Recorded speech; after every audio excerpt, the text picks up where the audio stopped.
The Word of God is alive and powerful, sharper than any two-edged sword, piercing even to the dividing asunder of the soul and spirit, and of the joints and the marrow, and is a critic of the thoughts and intents of the heart. All Scripture is God-breathed and is profitable for doctrine, for reproof, for correction, for instruction in righteousness, that the man of God might be mature, thoroughly equipped unto all good works. Study to show thyself approved unto God, a workman that needeth not to be ashamed, rightly dividing the word of truth. Our Lord Jesus Christ said these words, "The foxes have holes, and the birds of the air have nests, but the Son of Man hath not where to lay his head." Philippians 2:8, our Lord Jesus Christ, as a man, humbled himself, and became obedient unto death, even death on the cross. 1 Timothy 2:5, for there is one God and one mediator between God and men, the man Christ Jesus. Psalm 73:26, my flesh and my heart may fail, but God is the strength of my heart and my portion forever.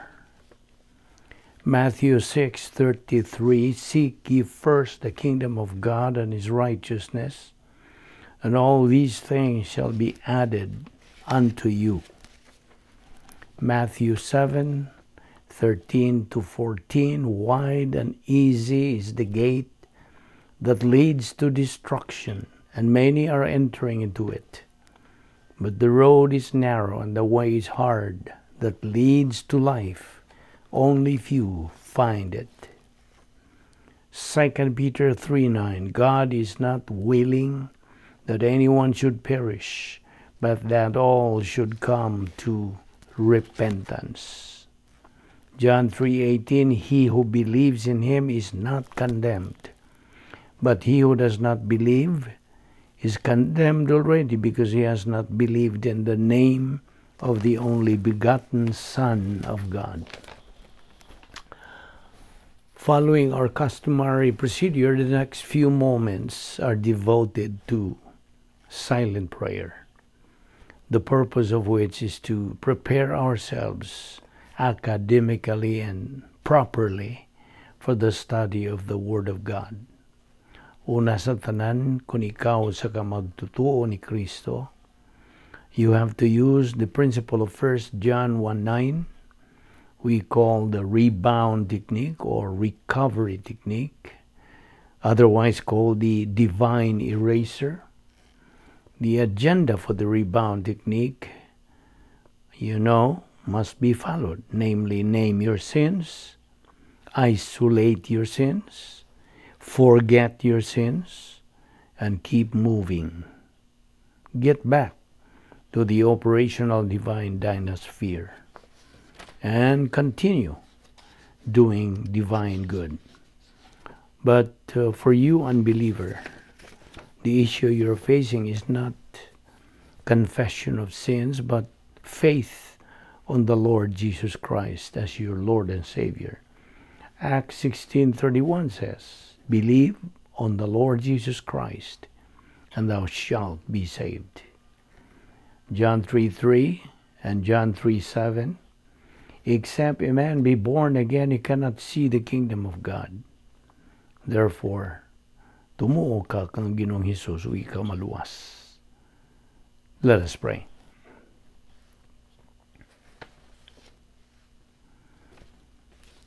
Heavenly Father, it is so stunning and amazing, the moment by moment, minute by minute, hour by hour, day by day, year by year, you stand by our side. Dili ikaw mubiya kanamo, dili ikaw mausab sa imong pagkamatinumanon, dili ikaw mukunhod sa imong gugma. Your love for us is always constant.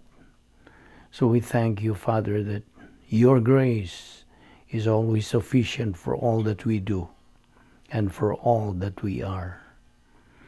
We also appreciate the fact that we have the eternal security in you that cannot be shaken regardless of our circumstances, regardless of politics, regardless of the status of our nation, regardless of the simple circumstances of our lives. Nagampo kami nga kining among pagatunan karon mahimo untang panalangin sa among kinabuhi. Pinagis pagtudlo kanamo sa balaang Espiritu Santo. Kining tanan among ipasalamatan sa ngalan ni Ginoong Jesucristo among bugtong manluluwas. Amen. Maayong adlaw sa atong mga subscribers ning atong Bible study through the YouTube ubos sa Vic Balbido Evangelistic Ministry o kanini usab nga mga igsuon diha ni Kristo. Fellow believers, welcome kaniyong tanan. Gabi-abi kamong tanan o so karon padayon kita sa atong adlaw-adlaw nga pagtuon sa pulong sa Dios. Kagahapon atong hisgutan gihapon kining mga punto sa doktrina nga may kalabutan nining atong uluhan sa atong gitun-an karon nga the mark of a true believer in Christ.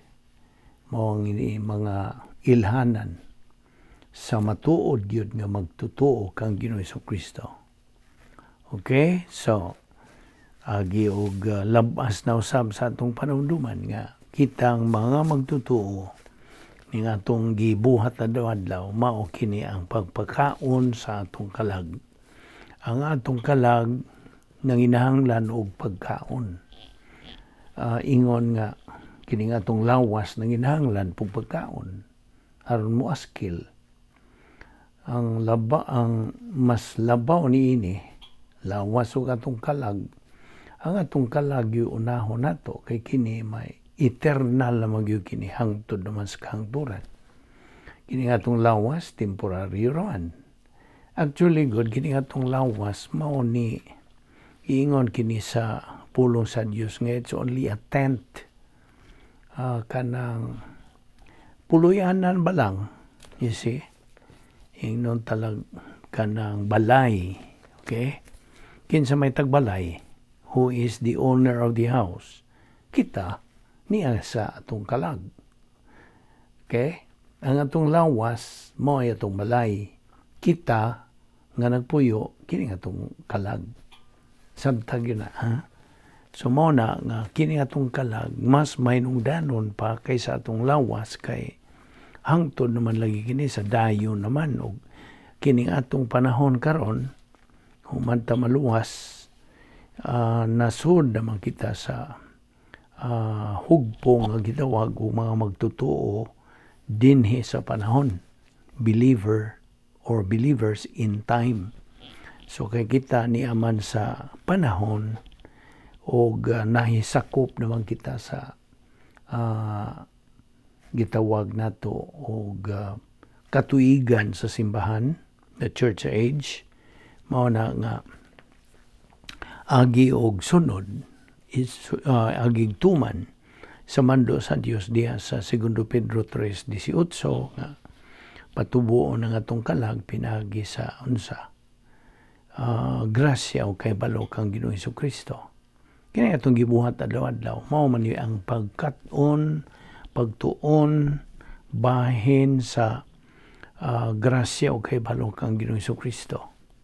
See, mao kini ang kalanon sa atong kalag. Ang tao dili mabuhi pinagi sa tinapay lamang, kundi pinagi sa pulong sa Dios nga magagula sa baba sa Dios. Mateo 4:4, Deuteronomio 8:3. Mao na kini atong kinabuhat agi ra manig review ba kini atong gisgutan karon, di ba? Okay, so mao tong atong gisgutan nga niya na atong gihisgutan katong bahin sa XYZ radical. Kini agi man ni sa ang laingan gud niining x plus y plus z, radikal kini sila. Kini ang pagtuman nato sa protokol nga plano sa Dios. You see, x nagarepresentar kini sa atong pagaluwas. Y nagarepresentar kini sa atong pagkamagtutuo dinis panahon. Z nagarepresentar kini sa ato ng pag-uban sa Dios dito sa eternidad. Believers in eternity. Kita nimo? So mao na nga kini atong gibuhat. Nagasunod usab kita sa Operation BAM. Nundong ka sa Operation BAM. B, baby believer. A, adolescent believer. M, mature believer.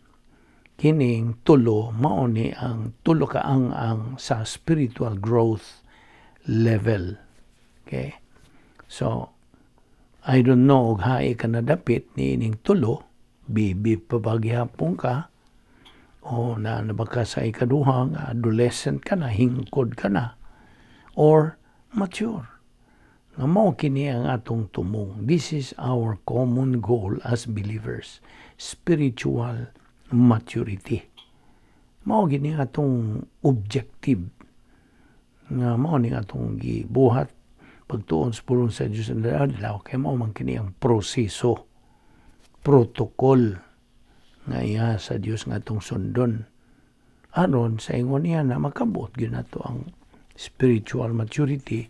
Naibaw na punta nga kining ang nga spiritual maturity mao na nay ang nga naa natay katakos sa pagkinabuhi.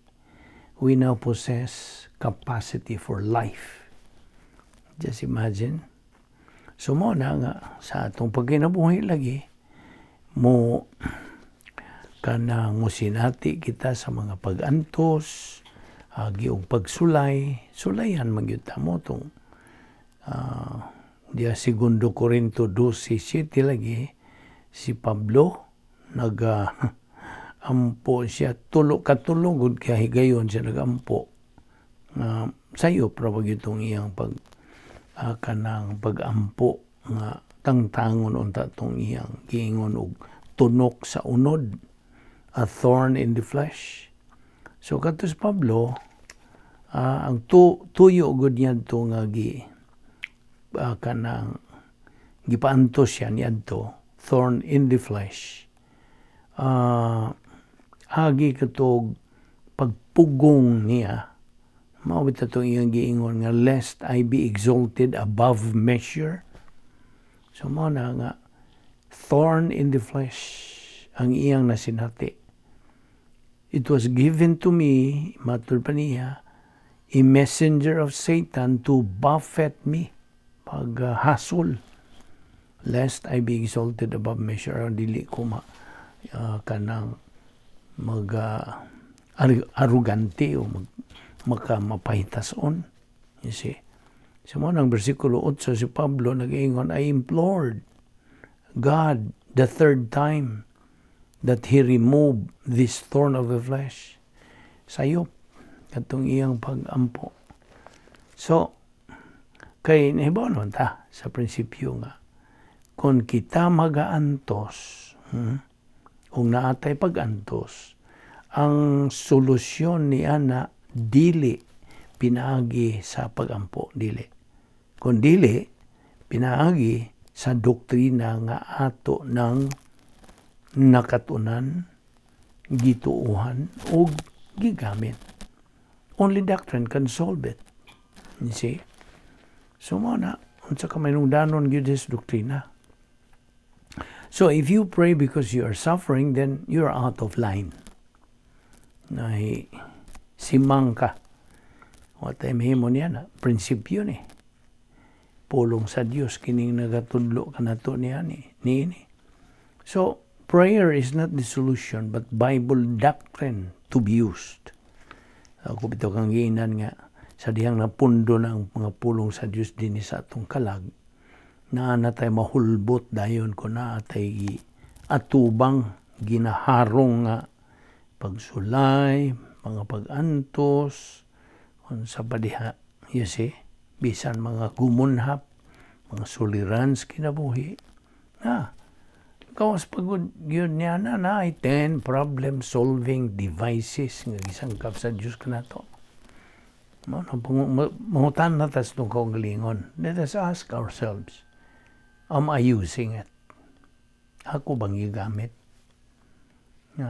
Ang nag-una yun ini, in 10 problem-solving devices mo, itong rebound, ang pagsugid sa itong mga sala. Mo gini number 1. Once nga makabuhat og sala ta, ang sala nga una, sala sa dila, sala nga makita, sala sa buhat ba. Then, immediately, diha gyud, automatic yun. Atong isugid ka na sa Dios. Litan, naglakaw ka dihas daan. Unya, sakalit lang, imong gika tagbo, o imong gika hinagbo, ang imong kontra. Now, kung wa kay doktrina, unsa may mitabo nimo? Natural ra na sa tao mo, unsa, bukal po na imo. Dugo, ni ano po niya kung kontra. Kasi, mo na'y tinawhanon, mo na'y kalibutanon, mo na'y kinusmik, mo na nga, you're out of line. Kay, nagtinir naman ka unsa, kasuko, kasilag, sa imong kaaway. Inay nga, wado na lang unta nimo kay imo namang kakalimtan, imo namang katunggi, sugid, ayaw na, inumdumi. Inumdum ka sa akong gisgutan, di padugay, sa wapat na magsugod. The 4 agenda sa pagampo. Sa pagsugid. Name your sins. Inganli, admitihi. Human sa imong paghingan sa imong mga sala. Sunod. Kanang ihikling na. Nung ka. Unsa may ihikling? Isolate. I-isolate. Meaning, in English, disengage yourself from forgiven sins. Pasaylo na gud to. Disengage yourself. Ayaw na to na. Isolate them. Sunod, forget them. Press on to the ground of spiritual maturity. Ikaw pa, keep moving. Get back to the operational divine dynasphere. So that is kanang to follow God's protocol. So therefore, remember this, that if you pray because you are suffering, then you are out of line. Rebound dayon. Kay prayer is not the solution, but Bible doctrine to be used. Remember, God has provided us, kitang mga magtotoo, the solution in the doctrine that we have learned. Now, sa dihang buhaton na to kini, atong makita gyud that doctrine really works. Mo saler gyud. Ihagod na sa Dios. You see, di man mamakak ang Dios. Magkasulti pa ang Dios, magkadungog pagiti sa itong ayang tingog, mayroon siya, sulay, God. Suway ninyo. O, manggod mo musuway. Namo na. Naon sa itong ika-versikulo 9, itong 2 Corinto 12:7, o ang versikulo 9, ang Diyos nag-iingon, my grace is sufficient for you, Paul. For power is perfected in weakness. God's solution is the absolute solution. Human solution is no solution. Ayaw na nagkalimtipod. Dili solusyon ang tawhanong mga kasulbaran. Dili. Iyahargyod sa Dios ang tinuod, matuod, o absolute nga solution to our problem. Well, narapon na nimo. Tuo ka ba niya na? It's a matter of choice. Now, mo ni kaning atong gipanghisgutan agi magud ni review, you see. Mo na nga sa diha lagi nga ato nang ikayag. Mo man yung kanang pag kining translate na ko sa in English nga deploy.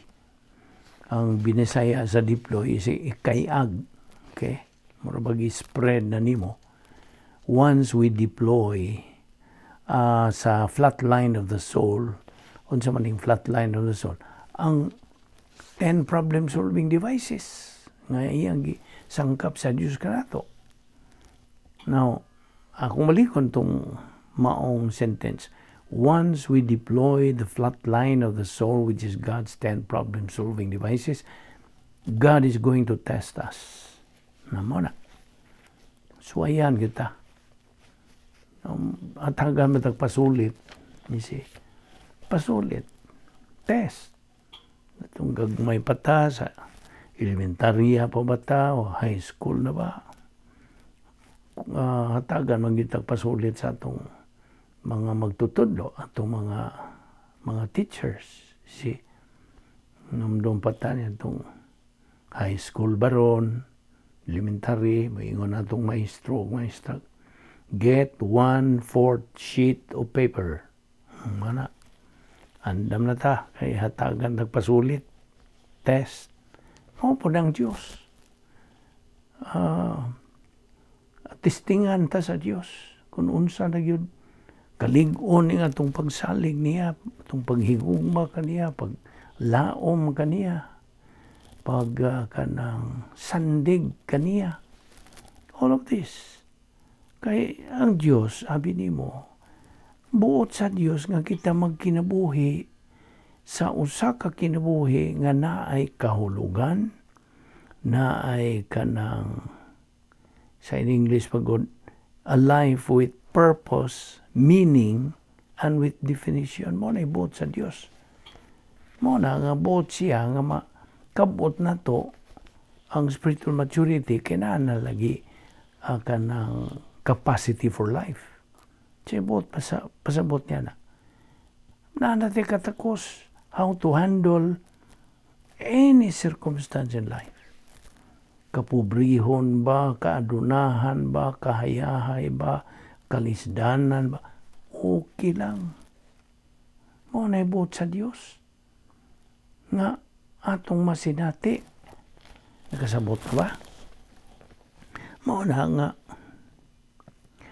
ayaw gyud sa kita o paunga ang Espiritu Santo pinagi siya mong pagbuhat og sala.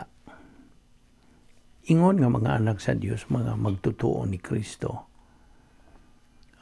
it should be by this time nahimo na ng second nature ka lang sa diha nga makasala ta, immediately we rebound.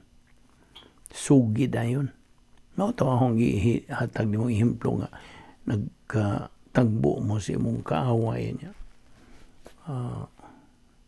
Unsa may imong buhaton? Using Bible doctrine. Inay ka mong nginit na imong makakita sa imong kontra. Unsa man.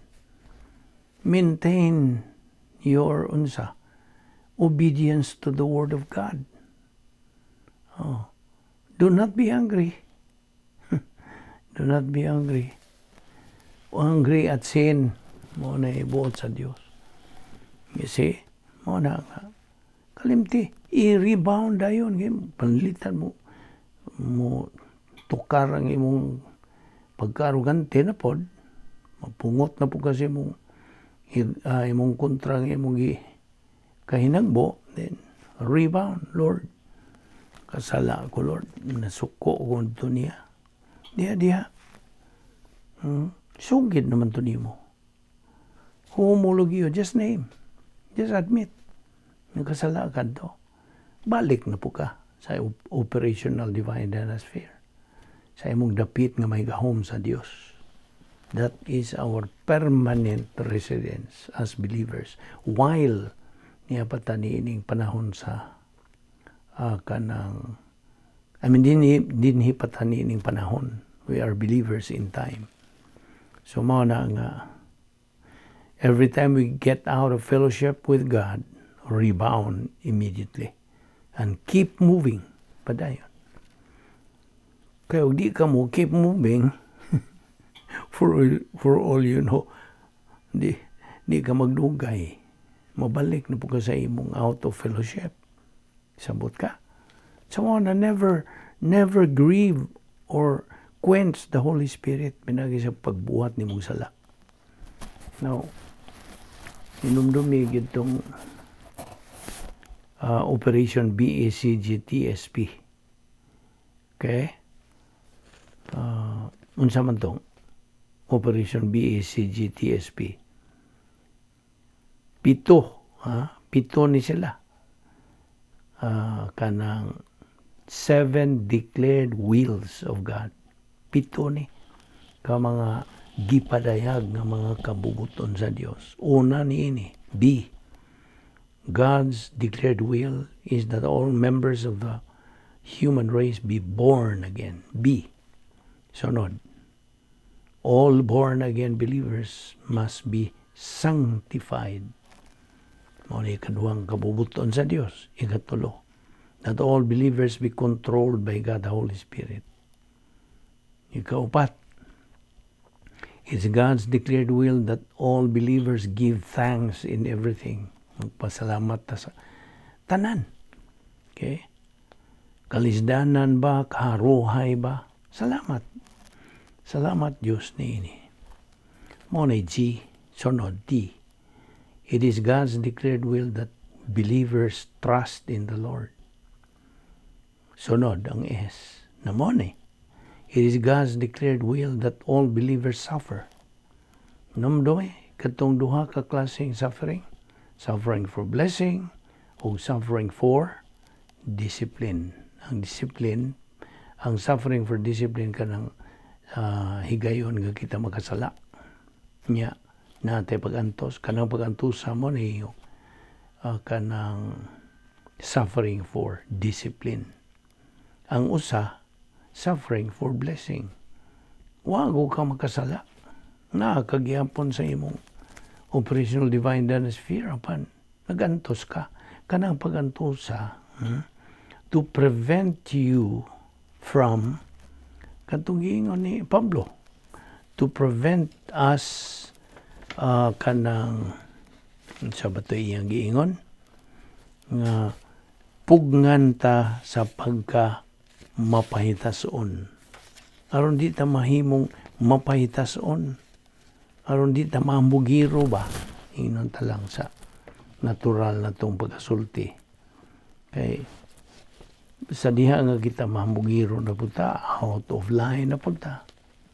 Naigawas ta sa unsa atong baruganan. Baruganay narabarong panahon ha? Di man nina. Okay, mo to'y is ang P, unsa naman. It is God's declared will that all believers be productive. Duha ka klase pong production. Human production, good production, human, tawhanon. Ang imong gigamit ang mga kanang tinawhanon, kalibutanon nga pamagi raman. So kana nahug ra na og kahoy, kugon og dagami, dusliti na, di ba musunog? That is combustible. Apan ko nang imong pagbuhat og maayo, imong gigamit ang pulong sa Dios. Unsa ang resulta? Divine good production o kana gitandi na dihas Korinto po gitandi na kana og kanang pilak, bulawan ug mahalon nga mga bato. Dusliti na masunog ba na? No, it's non-combustible ug mao ra nay matang sa mayong binuhatan nga madawat sa Dios. That's the only kind of good that is rewardable. So review gyapon Now, balik ta niya itong may tungod din pag-antos. Ha? Kay, tinuod, nobody can escape from any suffering in life. Huwag makalikay. Although such suffering differ from every individual lagi. nagkalahi, di man tabariha. Now, kung maghisgot gani tabahin sa disiplina sa Dios, siya mupahamtang og disiplina kanatong mga magtotoo aron nga kita can make our spiritual momentum go faster. Aron pagbuylo lagi. Namo na ang tuyo. Ipabuylo. Paspas. Kay time is running short na. You see? Mawita na yung we purchase the time. Nga may mando sa pulong sa Dios. Purchase the time because the days are unsa? Evil. Dautan kining panahon na. Una nga palukaton ta sa Dios sa panahon. Kay kining panahon na dautan. So, mao na ingon nato nga ipabuylo ang atong kanang spiritual momentum. So, ayaw na po ni kalimti to. Kanang atong prinsipyo nga human solution is no solution. Only divine solution is the real, genuine solution. So, mao na nga makita ni mo sa kamanungdanon gayon ni atong gibuhat ng pagtuon sa pulong sa Dios, di ba? Ni ingon dili dua lagi ni atong gibuhat. Now, sa laing bahin, laing punto dinhi. Adto kita sa John 14. Abrihin mong Biblia. No. Arita sa 2 John 8:9. Segundo Juan. 2 John chapter 8 verse 9. Now, sige ingon diha. Watch out yourselves that you do not lose what you have accomplished. Now, ayaw na gyud ni kalimti bahin sa atong dapit nga puloy-anan ato our permanent residence. Ang tawag nato nini divine sphere ang ato operational.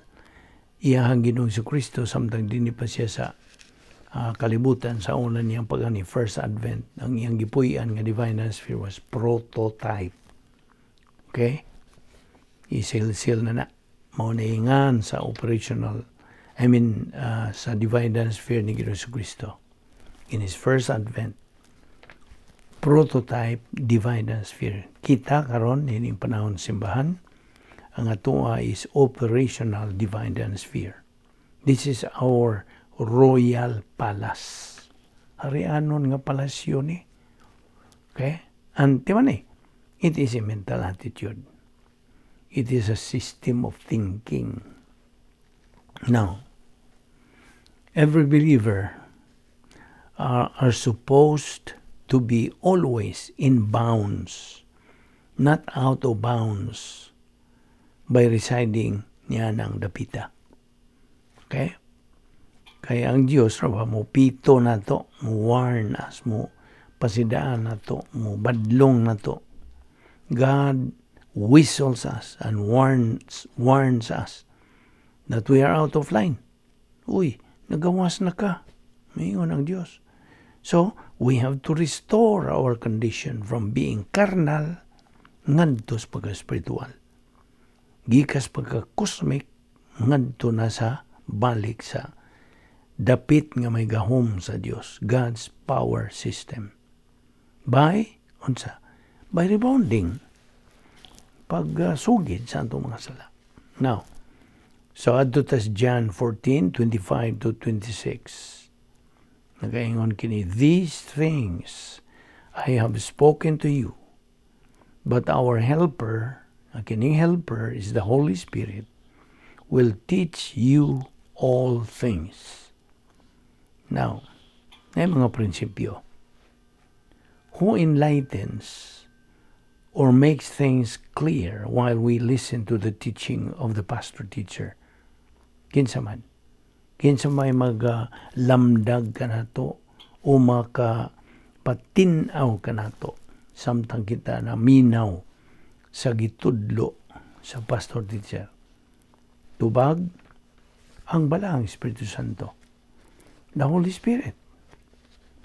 Ikaduha, the Holy Spirit, God, the Holy Spirit, will bring us to remember the doctrines that we learned. Mao na, siya ang mo pahinumdom ka na to.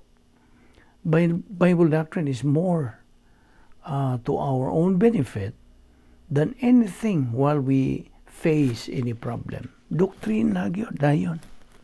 Ayaw nagkalimti. Always remember, inculcation and repetition. Silay, mao na pinaagi sa pagbalik-balik. You see, ang atong pangunahuna, pangisip, memory. Memory must be preceded by thought. Una-una, di ba? Because the spiritual life is a system of thinking. So, akong balikon, the spiritual life is a mental attitude life. So, balik tayo sa John 14:25-26. These things I have spoken to you, the Holy Spirit will teach you all things. Now, unsa maning all things din nagisgutan. Tubag, Bible doctrine that we learn from our Bible study. Consistent and persistent pagtuon sa pulong sa Dios. Mao ni all things. Ug ato kining gitun-an consistently. Unsa maning consistency? Unsa may pasabot? Kana lagi siya consistent. Ang buot pasabot nini is makanunayon. Okay? Makanunayon ka. Sige yun. Now, ang memory, to remember the Bible doctrine, so it will stick to the inner sanctum of our heart, sa atong kardiya. It will sink in our kardiya. Kanang sabay binisaya na to, mo tisok, dili. Kanang masilsil lagi. Okay mo, moro man na itong magamit yung binisaya. Masilsil. Now, unsa may makaingon sa atong pagkalimot sa Bible doctrine? Unsa man? Ibaw ka unsa? What causes us to forget Bible doctrine? Or the principles of Bible doctrine? What causes? Kinsay makatubag niya na? Well, ang uban, nga nagsunod na yung taon-taon ni atong Bible study through the YouTube, makatubag sila nini. Ang makaingon nga makalimot kita sa doktrina mao ang atong pagkakarnal. Gusto? Yeah. Carnality causes us to forget Bible doctrine or on the principles of Bible doctrine. Kini kung nahisgot man tag memory. Memory has two terms. Okay. Short-term memory o long-term memory. Now, kining short-term memory, mangutan natin halikag, unsa pa ito itong gisudan sa atong paniyod to? Mutan na ka, what was our food this noon? Mo na short-term memory. Apan kung long-term memory, unsa ba tuingan sa akong classmate niyan tung tuig 1900 so.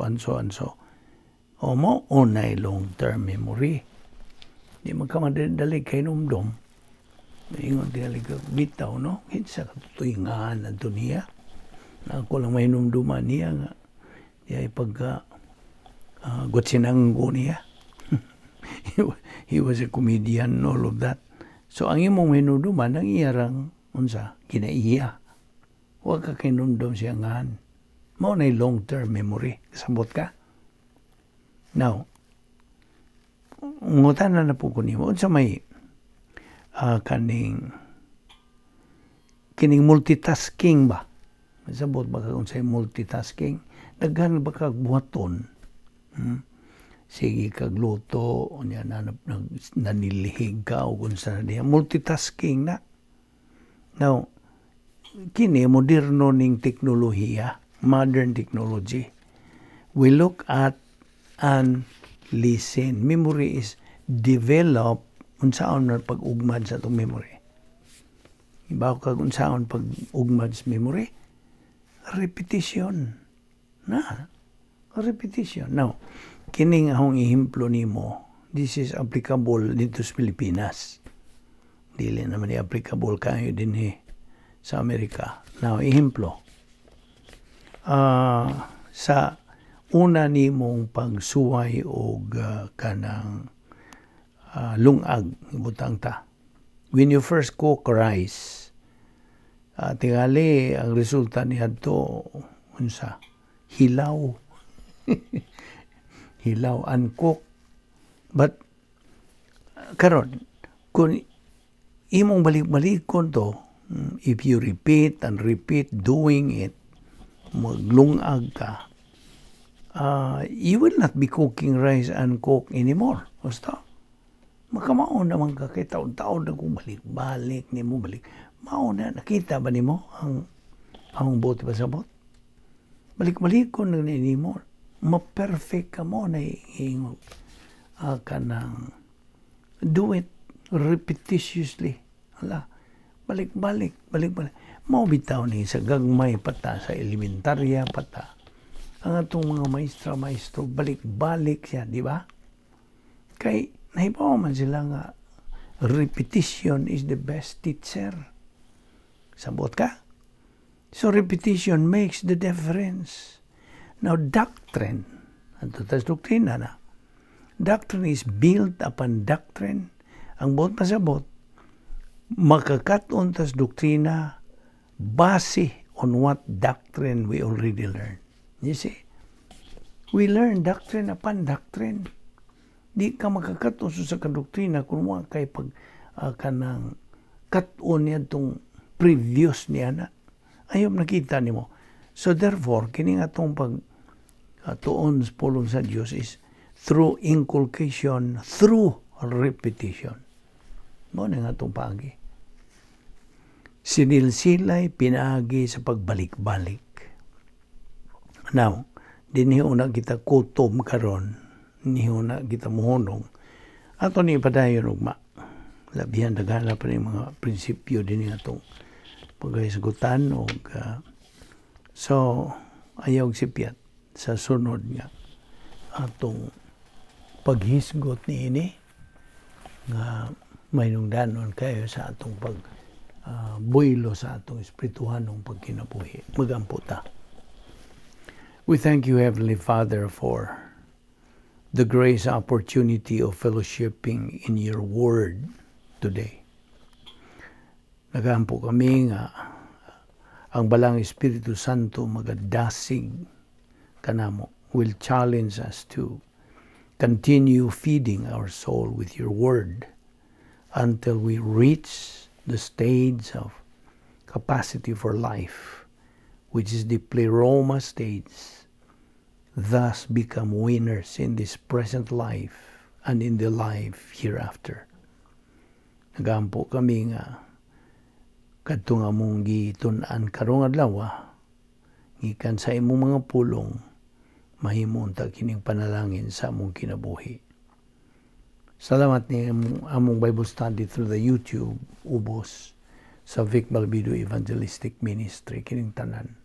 Among gipasalamatan sa ngalan ni Ginoong Hesukristo, among bugtong manluluwas. Amen.